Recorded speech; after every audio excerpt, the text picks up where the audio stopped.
kepada beliau Al-Ustaz Agus Ismanto yang Allah hormati, kepada para bapak ibu jemaah kajian Al-Jannah rahimahumullah. Kemudian semoga kita tansah puji syukur kepada Allah Subhanahu wa taala dengan tansah memberikan rahmat hidayah samina pun kepada kita sekalian dengan taufik ketetapan iman Islam laku-laku Allah dan kesehatan seumur panjang sehingga wonten jengkok kita sedaya kembali dan majlis ilmu.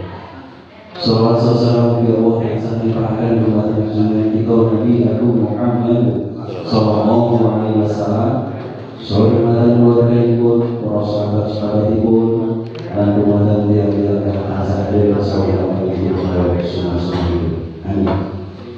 Seterusnya kajian pada jenjang ketahuan semoga majlis beliau atau dilaksanakan dan ini wawasan bersama. Bismillahirrahmanirrahim. Saya jemput dan seorang kepada Tuhan Ustaz.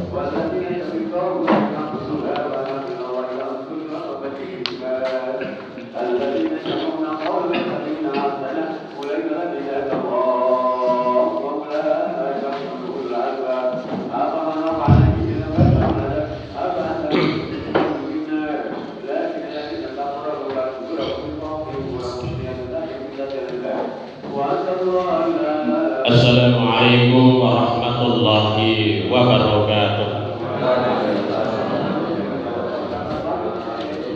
Alhamdulillah, alhamdulillahilladzi amarna bi taqwallahi wa ta'atihi. Asyhadu an la ilaha illallah wahdahu la syarika lah wa asyhadu anna Muhammadan abduhu wa rasuluh. Allahumma sholli wa sallim wa barik ala Muhammad wa ala alihi wa ashabihi wa man tabi'ahum bi ihsan ila yaumil qiyamah, amma ba'd.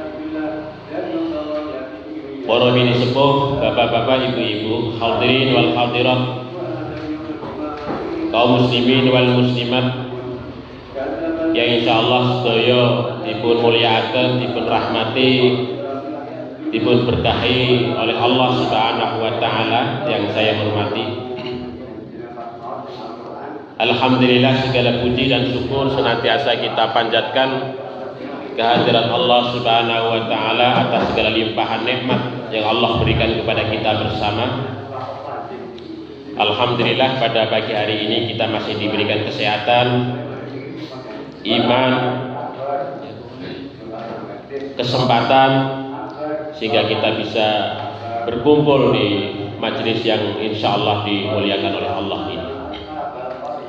Kemudian sholawat serta salam adalah senantiasa kita curahkan, kita panjatkan kepada Allah. Semoga dicurahkan kepada junjungan kita Nabiullah Muhammad sallallahu alaihi wasallam serta keluarga sahabatnya dan juga kita semua sebagai umatnya yang setia kepada sunnah. Bapak Ibu yang dirahmati oleh Allah Subhanahu wa taala, pada kesempatan kali ini saya akan menyampaikan surat Ali Imran ayat 124 129 terkait dengan proses pertolongan Allah Subhanahu wa taala yang diberikan oleh Allah kepada nabinya dan juga kaum muslimin. Kita baca dahulu Bapak Ibu sekalian yang dirahmati oleh Allah. A'udzu billahi minasy syaithanir rajim. A'udzu billahi minasy syaithanir rajim. Bismillahirrahmanirrahim.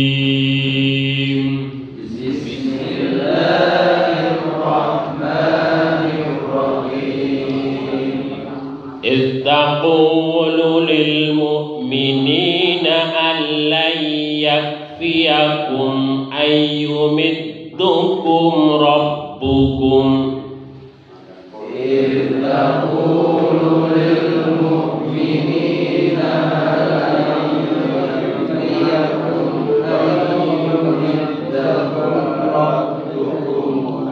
ayumiddakum rabbukum bisalasati alafim minal malaikati munzalin.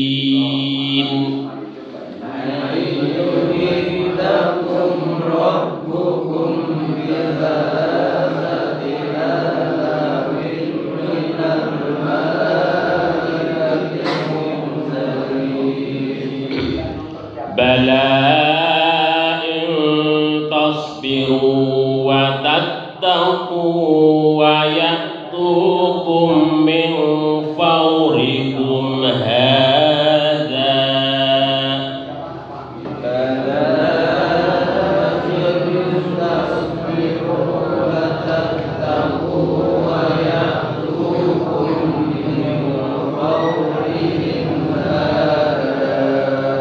Yumdidukum rabbukum bi khamsati alafim minal malaikati musawwimin.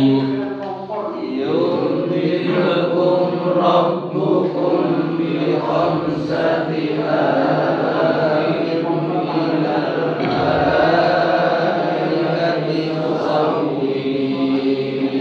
Wa ma ja'alahu Allahu illa bushra lakum. Wa ma ja'alahu Allahu illa bushra lakum. Wa litatma'inna qulubukum bih.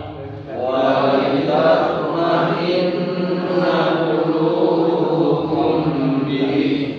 Wa man nasru illa min indillahil azizil hakim. Wa man nasru illa min indillahil azizil hakim. Liyaqta'a tarfan minal ladzina kafaru.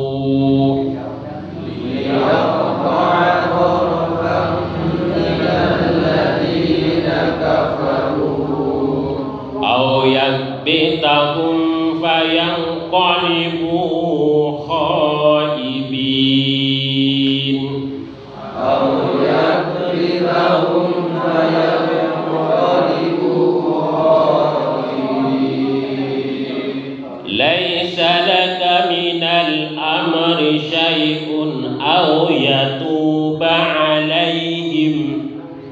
Laisa laka minal amri syai'un aw yatuba alaihim. Aw yu'adzibahum fa innahum zalimun. Aw yu'adzibahum fa innahum zalimun.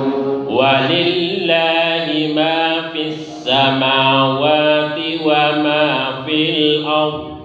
Walillahi ma fis samawati wa ma fil ardh. Yaghfiru liman yasha'u wa yu'adzibu man yasha'. Yaghfiru liman yasha'u wa yu'adzibu man yasha'. Wallahu ghafurur rahim. Wallahu ghafurur rahim. Ingatlah, takulu ketika kamu mengatakan lil mu'minina kepada orang-orang mukmin, alayakfiyakum, tidakkah cukup bagimu, ayumiddakum, yang mana akan memberikan pertolongan kepadamu Rabbukum Tuhanmu bisalasati alafin dengan 3.000 minal malaikati dari malaikat itu munzalin yang diturunkan. Bala, tentu saja intasbiru, ketika kalian itu sabar atau bersabar, watattaku, dan kalian itu bertakwa, wayatukum, sementara mereka itu datang menyerangmu min faurikum hada, dengan kecepatan mereka, yumdidkum, maka akan memberikan pertolongan kepadamu Rabbukum Tuhanmu bikhamsati alafim, dengan 5.000 minal malaikati, dari malaikat musawwimin, yang mana mereka itu memberikan tanda. Wama, dan tidaklah ja'alahullahu, Allah dijadikan oleh Allah subhanahu wa ta'ala hu, pertolongan itu, illa, kecuali busyra, sebagai kabar gembira, lakum, untuk kalian, walitatma'inna, supaya merasa tentram, qulubukum, hati-hati kalian, bihi, terhadap pertolongan itu. Waman nasru, tidaklah ada pertolongan itu, illa, kecuali min indillahil azizil hakim, dari zat, dari yang berasal dari Allah subhanahu wa ta'ala al-azizil hakim, yang maha perkasa lagi maha bijaksana.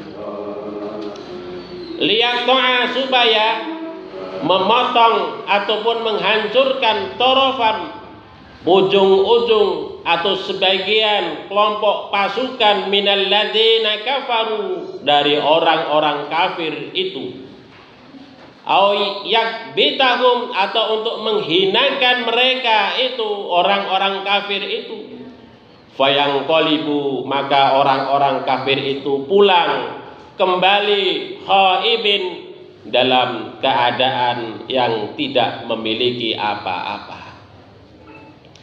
Laisa, tidaklah, laka, bagimu, minal amri, dari perkara mereka itu, syai'un, sesuatu apapun, au, ataupun yatuba, Allah itu akan menerima taubat alaihim, mereka itu, atau yu'adzibahum, Allah akan mengazab mereka itu, fa innahum, sesungguhnya mereka itu, zalimun, adalah orang-orang yang zalim. Walillahi, dan milik Allah itu, ma, apa-apa, fis samawati, yang ada di langit, wa ma fil ardi, dan apa-apa yang ada di bumi. Yaghfiru, Allah mengampuni, liman yasha, terhadap siapa saja yang Ia kehendaki. Wa yu'adzibu, dan Allah itu mengazab, may yasha, siapa saja yang Ia kehendaki. Wallahu, dan Allah itu ghafurur rahim, maha pengampun lagi maha penyayang. Bapak Ibu yang dirahmati oleh Allah subhanahu wa ta'ala, ayat ini adalah terkait dengan peperangan besar, dua peperangan besar Bapak Ibu sekalian, yang dialami oleh Rasulullah dan juga kaum muslimin, yaitu peristiwa Badar dan peristiwa Uhud. Ini dikisahkan di sini di dalam surat Ali Imran 124 dan 129. Sebenarnya ada beberapa ayat sebelumnya itu yang terkait dengan Badar. Terus pada saat peristiwa Badar menika, Allah subhanahu wa ta'ala menika menjanjikan pertolongan kepada Kanjeng Nabi Muhammad sallallahu alaihi wasallam. Dan Allah memberikan pertolongan dan memenangkan peperangan antara kaum muslimin dengan orang-orang kafir Quraisy. Kita tahu bersama bahwasanya ketika perang Badar menika kaum muslimin menika pasukannya sekitar 313 orang pasukan. Ya. Sementara orang-orang Quraisy itu 1000. Bahkan dalam tarikh disebutkan lebih daripada 1000 orang. Dengan kelengkapan senjata yang lengkap, ya, dengan pokoknya lengkap lah begitu. Ya. Tetapi kaum muslimin dapat memenangkan pertarungan ataupun peperangan pada saat di Badar itu dengan gemilang. Tetapi sebaliknya ketika Rasulullah bersama kaum muslimin menghadapi orang-orang Quraisy di Uhud, itu kaum muslimin mengalami kekalahan yang sangat luar biasa dan banyak orang yang meninggal dunia menjadi syahid, termasuk adalah pamannya Rasul Shallallahu Alaihi Wasallam, yaitu Hamzah bin Abdul Muttalib. Itu meninggal dunia, ya, meninggal dunia yang sangat mengenaskan. Rasul Shallallahu Alaihi Wasallam nangis pilu ketika menyaksikan jenazahnya Hamzah bin Abdul Muttalib. Nah, jadi Rasulullah dan pasukan kaum muslimin kalah. Sebenarnya perbandingan di antara kedua pasukan itu tidak jauh berbeda pada saat di Badar, yaitu 3 banding 1, ya. 3 banding 1. Kalau pada saat di Badar itu pasukan Rasulullah 313 menghadapi 1000 tentara 1000, ya.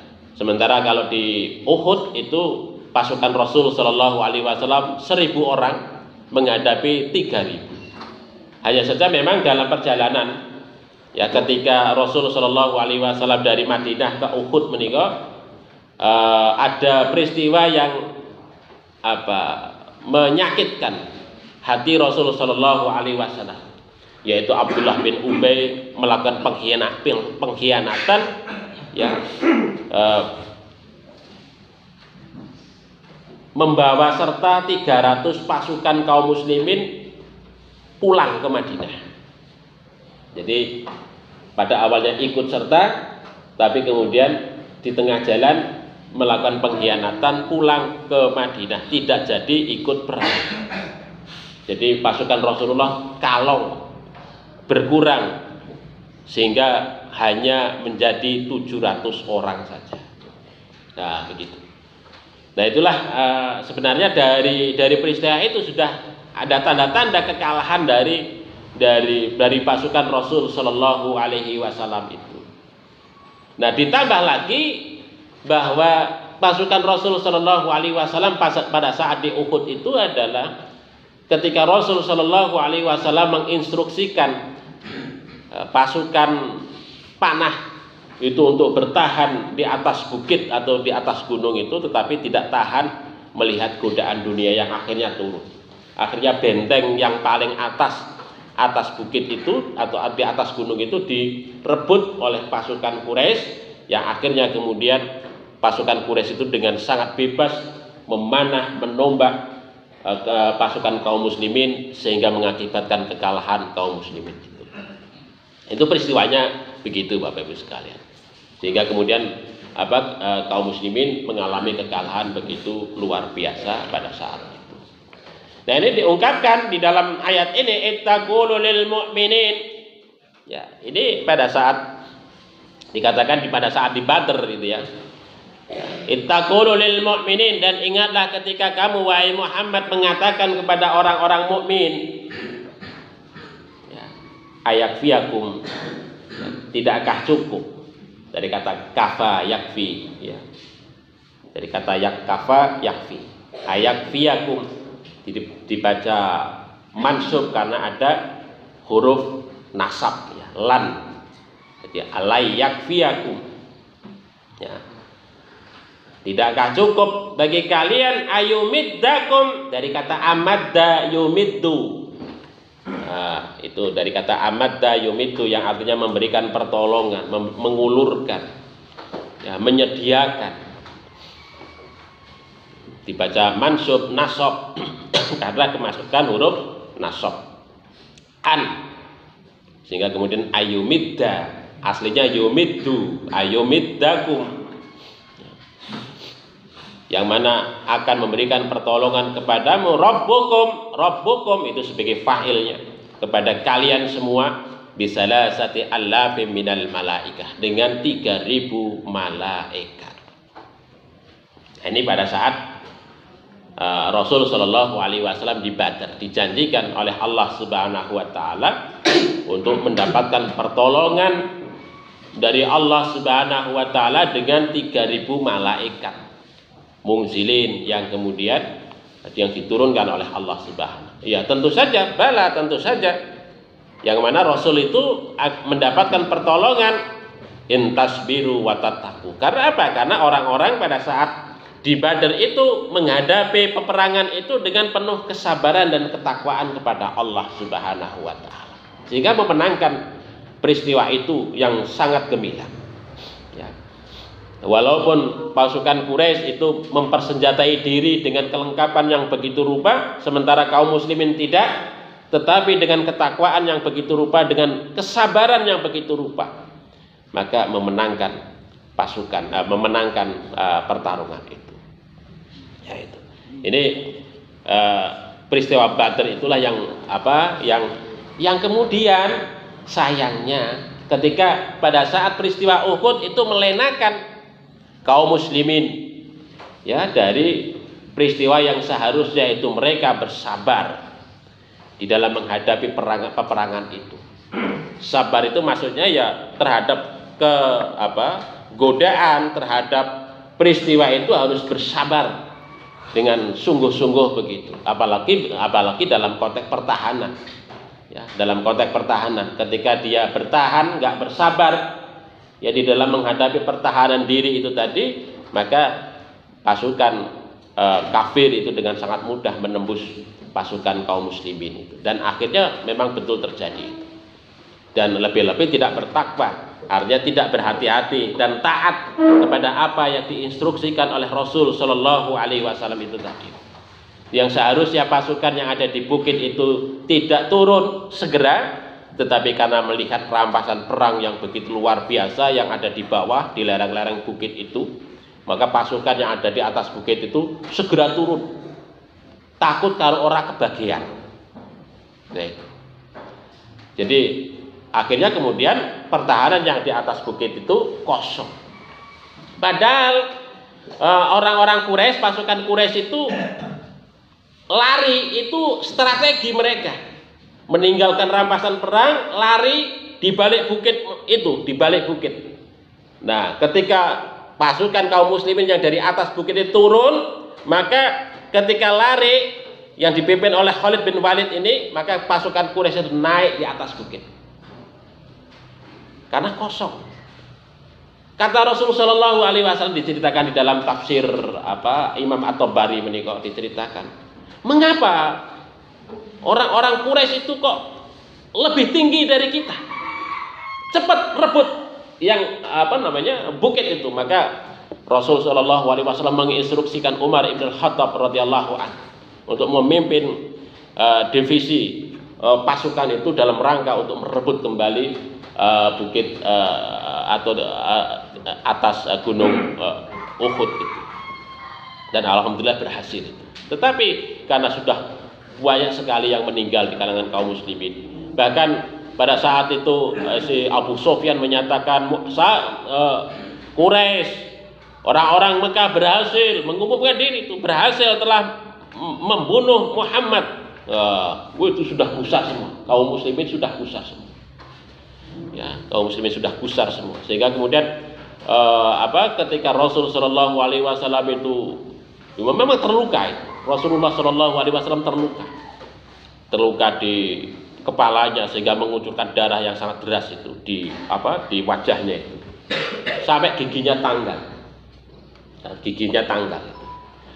Nah, itu peristiwa yang begitu luar biasa, sehingga kemudian Rasulullah Shallallahu Alaihi Wasallam sampai kemudian bangkit, Muhammad masih hidup. Wah, itu Kemudian semangat pasukan kaum muslimin itu untuk bertahan kembali lagi. Dikiranya Nabi Muhammad sudah meninggal dunia. Tapi Kanjeng Nabi Muhammad menyatakan Muhammad masih hidup.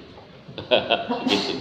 Jadi kembali lagi dan kemudian kaum muslimin itu bisa lagi menguasai keadaan.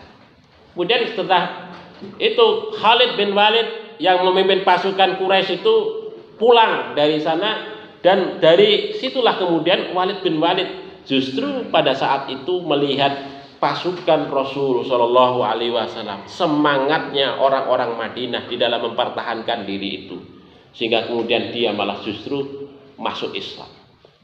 Ya, masuk Islam. Khalid bin Walid, kemudian Ikrimah bin Abu Jahal, anaknya Abu Jahal. Ikrimah bin Abu Jahal, Khalid bin Walid itu masuk Islam, menyatakan diri masuk Islam setelah peristiwa Uhud itu. Nah, ini hidayah Allah Subhanahu wa taala yang enggak dikira. Orang yang bisa memenangkan peristiwa Uhud itu tadi sebagai komandannya, itu Khalid bin Walid sebagai komandannya, tetapi justru kemudian dia masuk Islam. Nah, ini satu hidayah dari Allah Subhanahu wa taala. Terus ini Bapak Ibu sekalian, kesabaran itu memang begitu luar biasa, dibutuhkan di mana saja dan kapan saja bagi kita sebagai orang-orang Islam, di dalam menghadapi pekerjaan, menghadapi apa sajalah, kesabaran itu, ketaatan kepada Allah Subhanahu wa taala. Makanya satu hal yang penting itu di dalam Al-Qur'an diajarkan tentang doa sabar. Allahumma afriq alaina sabra wa tsabbit aqdamana wansurna 'alal qaumil kafirin. Sabit. Ya. Karena memang kesabaran itu proses, ya, proses bertahan. Memang kalau kita rujuk di dalam berbagai macam pemahaman pengertian itu, saya ambil umpamanya di dalam kitabnya Imam Ar-Raghib Al-Asfahani, yaitu kitab Mufradat Al-Fadhil Quran. Beliau menyatakan yang namanya sabar itu adalah kemampuan menahan diri dalam kesulitan. Pada saat kita menghadapi kesulitan, kita bertahan. Nah, itulah kesabaran. Dan memang kalau kita rujuk di dalam banyak ayat, memang sabar itu terkait dengan kesulitan yang kita hadapi. Ya, kesulitan yang kita hadapi itu butuh kesabaran. Ya, di dalam berbagai macam hal pekerjaan, baik dalam kita ketaatan kepada Allah Subhanahu wa taala ataupun kita di dalam menghindari segala kemaksiatan, ya, ataupun di dalam menghadapi berbagai macam pekerjaan yang terasa sangat sulit sekali untuk kita atasi, itu butuh kesabaran, butuh proses waktu. Nah, proses waktu inilah yang disebut dengan kesabaran, ya, yang ada di dalam diri kita itu. Nah, kemudian yang kedua adalah ketakwaan. Nah, ini ketakwaan itu adalah menyangkut dengan pelaksanaan terhadap apa yang diperintahkan oleh Allah dan Rasul-Nya, dan berhati-hati terhadap pelaksanaan perintah itu. Itu dimensinya begitu. Sehingga ketika kita sudah tidak taat lagi kepada aturan Allah dan Rasul-Nya, berarti kita sudah tidak takwa lagi. Ya, sudah tidak takwa lagi, tetapi sebaliknya sudah maksiat, ya, yaitu melakukan pelanggaran terhadap apa yang diperintahkan dan dilarang oleh Allah dan Rasul-Nya, begitu. Nah, dua hal ini Bapak Ibu sekalian, ini menjadi dua kata kunci, ya, bagi kemenangan kaum muslimin antara peristiwa Badar dan juga peristiwa Uhud itu, yang ini juga menjadi iktibar bagi kita bersama, bagi orang-orang Islam. Bapak Ibu yang dirahmati oleh Allah Subhanahu wa taala. Memang di dalam ayat ini Allah Subhanahu wa taala menjanjikan kepada kaum muslimin itu kan untuk mengirim 3.000 malaikat. Tapi persyaratannya itu antasbiru wa tattaqu itu. Ya. Nah, sekiranya kok kemudian musuh itu melakukan penyerangan dengan segera itu, ya, maka Allah Subhanahu wa taala itu akan memberikan pertolongan lagi yang berlipat lagi, yaitu menjadi 5.000 malaikat. Tetapi pada saat peristiwa di Uhud itu tidak dikirim pertolongan itu oleh Allah Subhanahu wa taala. Karena apa? Karena tidak sabar dan tidak bertakwa kepada Allah. Sekalipun itu ada rasulnya. Ya, tidak sekalipun itu ada rasulnya di situ. Tetapi karena kaum muslimin itu tidak sabar dan tidak bertakwa kepada Allah, maka kemudian Allah tidak memberikan pertolongan kepada kaum muslimin itu.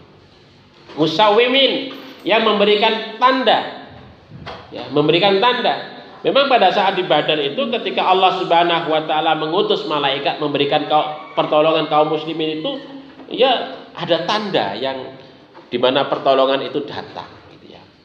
Pertolongan itu datang. Nah ini Bapak Ibu sekalian, musawwimin itu tanda alamat dimana pasukan itu memiliki seragam.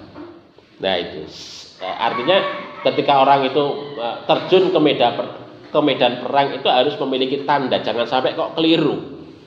Begitu. Jadi kalau pada saat di Badar itu Kanjeng Nabi Muhammad dan seluruh kaum muslimin itu menggunakan hamamah, tutup kepala atau ini ya, ya sorban itu yang berwarna kuning keemasan itu. Nah itu kemudian malaikat datang itu juga sama. Jadi ketika malaikat itu datang itu banyak kaum muslimin yang tidak sadar kalau dia itu dibantu oleh para malaikat. Karena apa? Malaikat juga sama menggunakan pakai sorban kuning itu. Yaitu sehingga kemudian pasukan musuh itu merasa kok banyak sekali kaum muslimin yang menghadapi mereka itu tadi, sehingga kemudian mereka itu lari dari peperangan itu. Padahal kaum muslimin cuma 313 dibandingkan dengan pasukan Quraisy yang memiliki persenjataan yang begitu luar biasa. Oleh sebab itu kemudian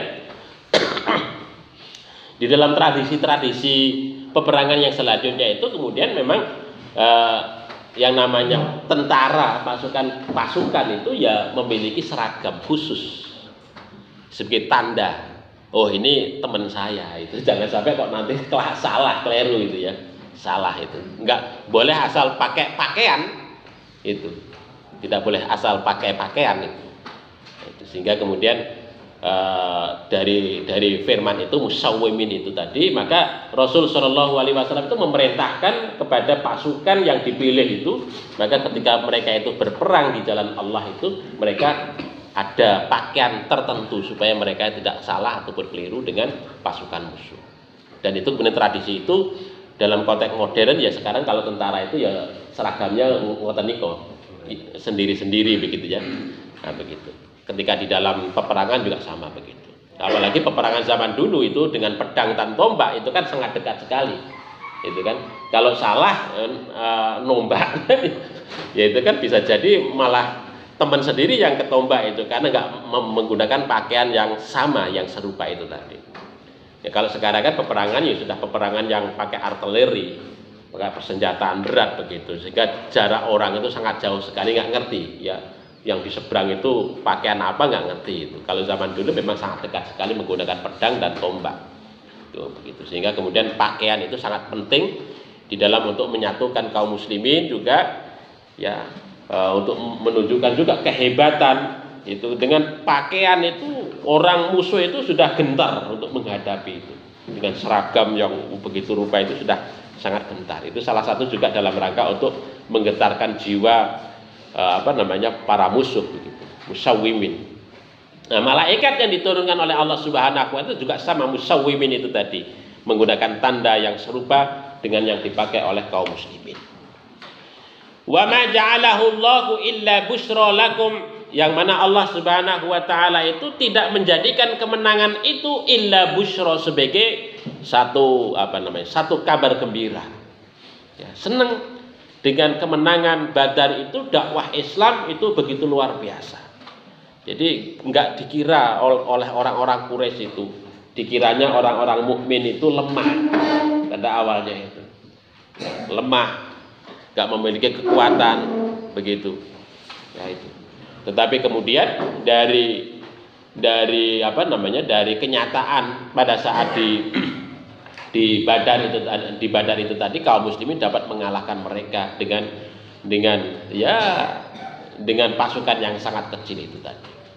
Wala tatma'inna qulubuhum bihi, supaya kalian itu tenang hati kalian, ya, supaya hati kalian tenang dengan kemenangan itu. Maksudnya tenang di sini adalah dimaksudkan ya senang, ya, senang dengan kemenangan itu.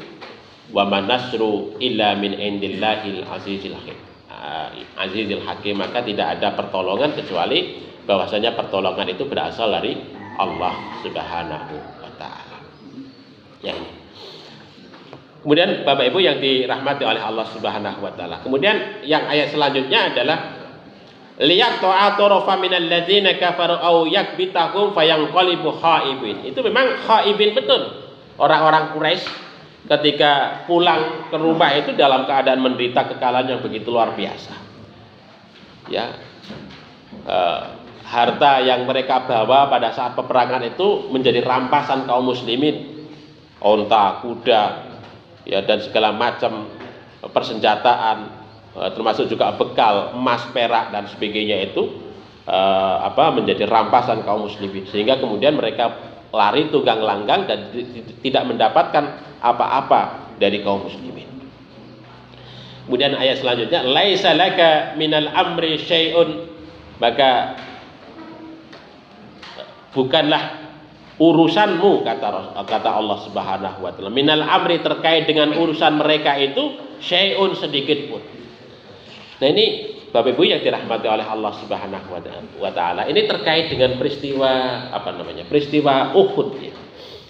Peristiwa Uhud yang ketika kaum muslimin menika menderita kekalahan, di mana Rasul Shallallahu alaihi wasallam pada saat itu mengeluh kepada para sahabatnya terkait dengan luka yang ia derita, ya, giginya yang tanggal itu.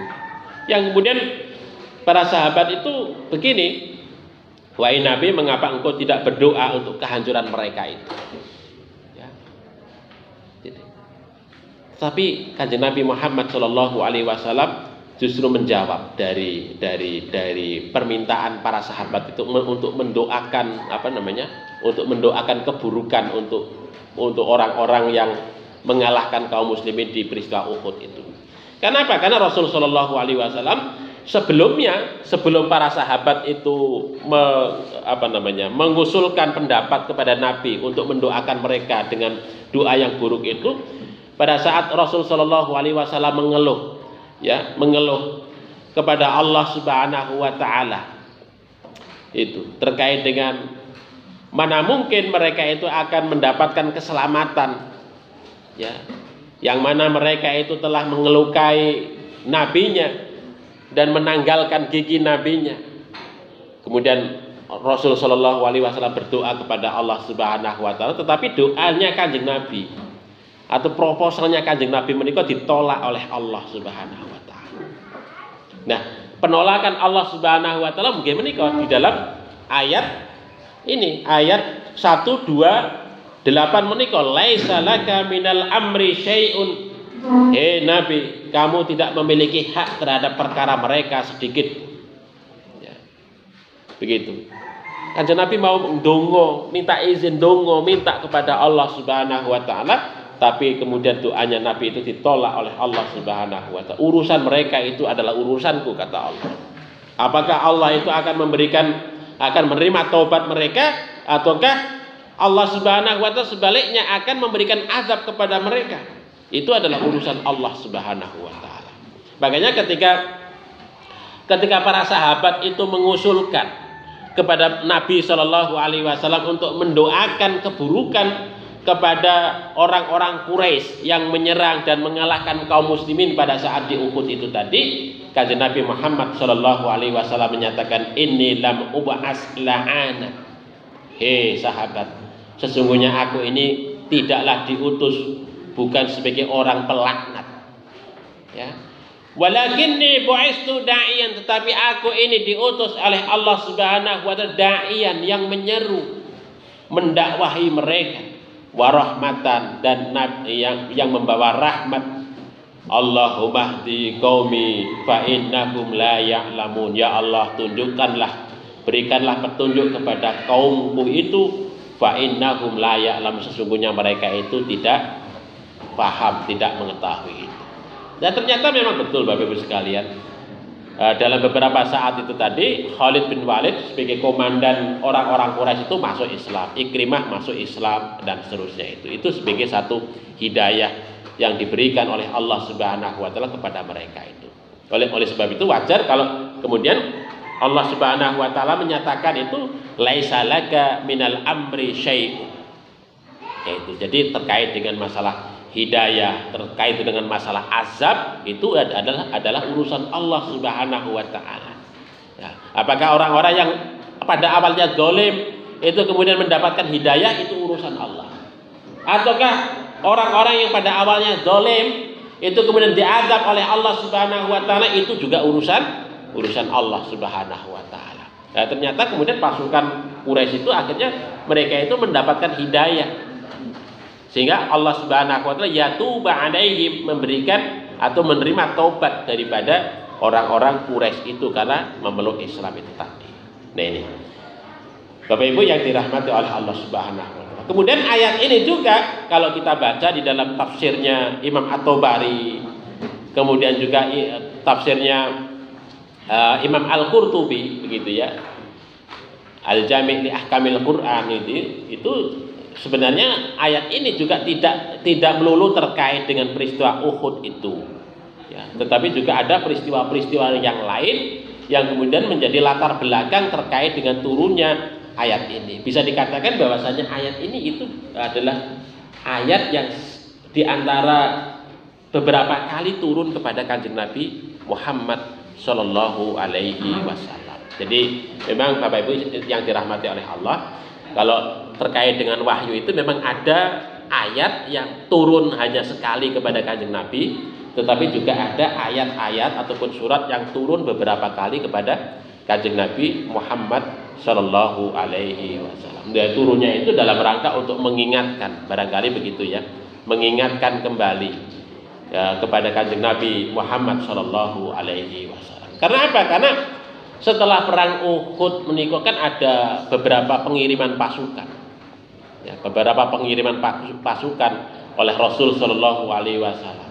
Yang mana kemudian Rasul Shallallahu Alaihi Wasallam itu doa lagi, minta proposal kepada Allah Subhanahu Wa Taala, mengajukan proposal kepada Allah Subhanahu Wa Taala. Ini kalau kita baca, umpamanya di dalam beberapa doa itu, umpamanya Rasul Shallallahu Alaihi Wasallam meminta, umpamanya ya, sebagai contoh ini ya di dalam Sahih Bukhari ini disebutkan Allahumma an fulanan wa fulanan wa fulanan, ya Allah, laknatlah seseorang itu dan seseorang itu ya. Di dalam di dalam riwayat dari Abdullah ibnu Umar itu dikatakan umpamanya Rasul Shallallahu Alaihi Wasallam itu mendoakan ya Sofyan bin Umayyah, Suhail bin Amr, Haris bin Hisham, itu kan komandan-komandan Quraisy itu, mendoakan itu semua. Kemudian turun ayat ini, fanazalat laisa laka minal amri syai'. Hei Rasul, sesungguhnya engkau tidak memiliki hak atas urusan mereka itu sedikit pun. Itu biarlah urusan Allah Subhanahu wa taala. Jadi doanya Rasulullah ditolak itu. Artinya Rasul Shallallahu Alaihi Wasallam ketika mendoakan keburukan kepada mereka itu tidak diperkenankan oleh Rasul, oleh Allah Subhanahu wa taala. Nah itu. Ini Kanjeng Nabi Muhammad Shallallahu Alaihi Wasallam diingatkan. Maka itu disebut dengan, kalau sekarang ini disebut dengan doaku kunut. Nah, kunut nazilah. Tetapi Rasul Shallallahu Alaihi Wasallam itu diingatkan ketika membaca doa kunut nazilah menika, yang kemudian setelah diingatkan itu Rasul Shallallahu Alaihi Wasallam tidak pernah lagi membaca doa kunut nazilah. Demikian juga kunut subuh, ya itu kan yang dibaca pada saat, sebenarnya dibaca doa itu tidak pada saat subuh saja, juga peristiwa-peristiwa yang lain begitu. Memang kalau kita lihat umpamanya di dalam riwayatnya ini Abdullah bin Umar itu memang disebut pada saat subuh itu kan. Idza rafa'a ra'sahu minar ruku'i minar ruk'atil akhirah minal fajri, yaitu ketika Rasul Shallallahu Alaihi Wasallam mengangkat tangannya pada saat rakaat yang terakhir pada saat sholat fajar, maksudnya sholat subuh itu, maka Rasul Shallallahu Alaihi Wasallam doa kunut apa yang dibaca, Allahumma la'an fulanan wa fulanan wa fulanan ba'da ma yaqulu sami Allahu liman hamidah rabbana walakal hamdu. Jadi setelah dia membaca sami Allahu liman hamidah rabbana walakal hamdu, dia membaca Allahumma la'an fulanan wa fulanan wa fulanan, begitu. Ini tidak disebutkan di dalam riwayat Ibnu Umar meninggal ya. Kemudian fa'anzalallahu laisa laka minal amri syai'. Maka Rasul sallallahu alaihi wasallam diingatkan lagi oleh Allah, maka terkait dengan urusan mereka itu bukan milikmu wahai Rasul, itu urusan Allah. Diingatkan begitu. Artinya Rasul sallallahu alaihi wasallam tidak boleh untuk membaca doa kunut. Ya, doa keburukan untuk mereka itu. Kenapa boleh jadi mereka itu nanti akan menjadi orang yang mendapatkan hidayah dari Allah Subhanahu wa taala. Sekiranya Allah kok ingin mengazab, itu adalah urusan Allah Subhanahu wa taala. Dan ini Bapak Ibu yang dirahmati oleh Allah Subhanahu wa taala. Oleh sebab itu maka para ulama Kufah itu ya, para ulama Kufah berdasarkan ayat ini itu menyatakan bahwasanya ayat ini laisa laka minal amri syai'un itu adalah merupakan apa namanya, kalau dalam istilah ulumul Quran itu ataupun dalam istilah usul fikih menikah adalah sebagai nasih. Nasih itu apa? Menghapuskan ketetapan ataupun perbuatan Rasul Shallallahu Alaihi Wasallam, yaitu apa? Kunut. Jadi Rasul Shallallahu Alaihi Wasallam itu pernah melakukan kunut, iya. Tetapi peristiwa itu kemudian diingatkan dan dihapus oleh Allah Subhanahu wa taala. Nah, begitu. Dihapus oleh Allah Subhanahu wa taala dengan ayat ini, dengan surat Ali Imran ayat 128. Ya laisa laka minal amri syai'un. Sehingga kemudian setelah peristiwa itu diingatkan beberapa kali oleh Allah Subhanahu wa taala itu tadi, Rasul sallallahu alaihi wasallam tidak lagi membaca kunut dalam hidupnya. Demikian juga sahabat-sahabat besar Abu Bakar, Umar, Utsman, Ali itu tidak pernah membaca kunut setelah diingatkan itu, karena itu kunut itu sudah dihapus dengan peristiwa itu tadi, yaitu Allah mengingatkan kepada Rasul Shallallahu Alaihi Wasallam terhadap bacaan kunut yang dibaca oleh beliau itu tadi. Bahkan kalau kita membaca dalam hadis yang diriwayatkan Thariq bin Asim al-Ajja'i, salah seorang sahabat itu menceritakan itu. Beliau menyatakan sholaitu khalfan Nabi sallallahu alaihi wasallam falam yakut. Aku dulu sholat di belakang Nabi, tetapi Nabi tidak melakukan kunut. Wa sholaitu khalfa Abi Bakrin. Aku juga sholat di belakang Abu Bakar. Falam yakut. Dia juga tidak melakukan kunut. Wa sholaitu khalfa Umar, dan aku juga sholat di belakang Umar. Falam yakut. Tetapi juga beliau juga tidak melakukan kunut. Wa sholaitu khalfa Utsman, dan aku juga sholat di belakang Utsman. Falam yakut, tapi dia juga tidak melakukan kunut. Wa sholaitu khalfa Ali, falam yakut. Demikian juga aku sholat di belakang Ali radhiyallahu an, tetapi dia juga tidak melakukan kunut. Ini riwayat yang dibawakan oleh sahabat Thariq bin Asim al-Ashja'i yang menceritakan setelah peristiwa itu Nabi Shallallahu Alaihi Wasallam dan sahabat-sahabat besar yang lain itu tidak pernah melakukan kunut lagi karena diingatkan oleh Allah Subhanahu wa taala. Artinya tidak boleh kok kemudian melakukan kunut itu tadi, sehingga kemudian para sahabat tidak melakukan kunut. Nah, ini pendapat ulama-ulama Kufah terkait dengan masalah itu. Sehingga kemudian kalau kita rujuk pada Tarjih Muhammadiyah, keputusan Tarjih Muhammadiyah itu selaras dengan apa yang dikemukakan oleh ulama-ulama Kufah. Ya, bahwasanya kunut itu memang sudah dihapus, ketetapannya itu sudah dihapus oleh Allah Subhanahu wa taala dengan turunnya surat Ali Imran ayat 28 dan 29. Laisa laka minal amri syai'un ayatuba alaikum aw yu'adzibahum fa innahum dzalimun. Terkait dengan Allah itu menerima taubat mereka ataukah Allah itu akan menghadap mereka, itu urusan Allah itu.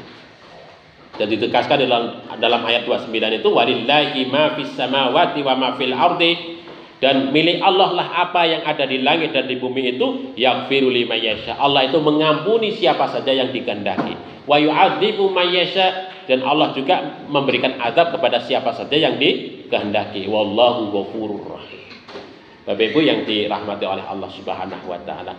Ini juga kemarin dulu juga saya sampaikan terkait bahwasanya Kanjeng Nabi Muhammad menika adalah diutus oleh Allah Subhanahu wa taala dalam rangka untuk membawa rahmat. Artinya Kanjeng Nabi itu memang diingatkan berkali-kali oleh Allah Subhanahu wa taala ya bagaimana dakwahnya itu dengan rahmat. Walaupun Kanjeng Nabi itu disakiti oleh orang-orang kafir Quraisy, tapi Nabi Shallallahu alaihi wasallam diingatkan untuk tidak melaknat mereka. Tidak mendoakan keburukan mereka. Itu biarlah Allah yang mengurus tentang masalah itu. Ya begitu. Kenapa? Karena boleh jadi orang-orang yang berbuat buruk kepada Nabi, menyerang Nabi, itu nantinya akan mendapatkan hidayah oleh Allah. Ya contohnya namanya Suraqah, Walid bin Walid, Khalid bin Walid itu. Dan sahabat-sahabat yang lain pada awalnya itu kan permusuhannya kepada Nabi kan luar biasa. Tetapi Allah Subhanahu wa taala berkehendak bahwasanya mereka itu akan menjadi seorang muslim. Makanya Nabi diingatkan jangan melaknat, tidak boleh mendoakan keburukan kepada orang lain. Termasuk kita, Bapak Ibu sekalian. Termasuk kita. Walaupun kita itu bencinya kepada orang lain, ya, maka kita tidak boleh untuk melaknat. Ya, nggak boleh untuk melaknat. Ini kalau kita mengikuti ya atau khutbah Nabi Shallallahu alaihi wasallam. Tidak boleh. Doa kita itu ngeten iki dianjurkan, ya Allah, berilah petunjuk. Ya, begitu. Ya Allah, umpamanya kalau ada seseorang berbuat zalim, ya Allah berilah penerang hatinya sehingga nantinya dia itu menjadi orang yang memiliki belas kasih sayang. Ya, diberikan hidayah ya Allah supaya dia itu kembali kepada jalan yang Islam yang benar dan seterusnya. Tidak boleh kok kemudian ya Allah hancurkanlah dia, ya Allah azablah dia. Tidak boleh demikian itu Bapak Ibu sekalian. Kalau kita merujuk kepada apa yang dialami oleh Kanjeng Nabi dan juga kaum muslimin itu tadi. Tetapi memang kita sering doa-doa yang melaknat tadi Bapak Ibu sekalian. Itu justru malah kemudian malah menyakitkan di dalam hati kita itu ya. Jadi doa itu harus kemudian kita sampaikan juga proposal kita itu kepada Allah juga dengan kelembutan, dengan hati yang lapang dan seterusnya itu. Itulah yang cara Nabi dicontohkan oleh Nabi Shallallahu alaihi wasallam terkait dakwah beliau itu. Maka ini menjadi teladan contoh kepada kita bersama Bapak Ibu sekalian dalam kaitannya dengan menghadapi orang-orang yang mungkin brengsek ya, dalam pengertian brengsek ya, rusak itu mentalnya rusak. Tetapi kita tetap untuk mendoakan kebaikan yang pada awalnya tidak mendapatkan petunjuk supaya mendapatkan petunjuk dari Allah Subhanahu wa taala. Karena yang namanya dakwah itu kan mencari teman. Pada awalnya orang itu memusuhi kita, mudah-mudahan menjadi teman kita, menjalankan hidayah kepada Allah Subhanahu wa taala. Bukan malah kemudian menghancurkan orang-orang yang kita dakwahi itu tadi. Nah, inilah teladan yang diberikan oleh Kanjeng Nabi Muhammad Shallallahu alaihi wasallam. Bapak Ibu yang dirahmati oleh Allah Subhanahu wa taala, mungkin begitu yang saya sampaikan. Ada kekhilafan, mohon maaf. Billahi taufik wal hidayah. Assalamualaikum warahmatullahi wabarakatuh. Jemaah rahmatullah.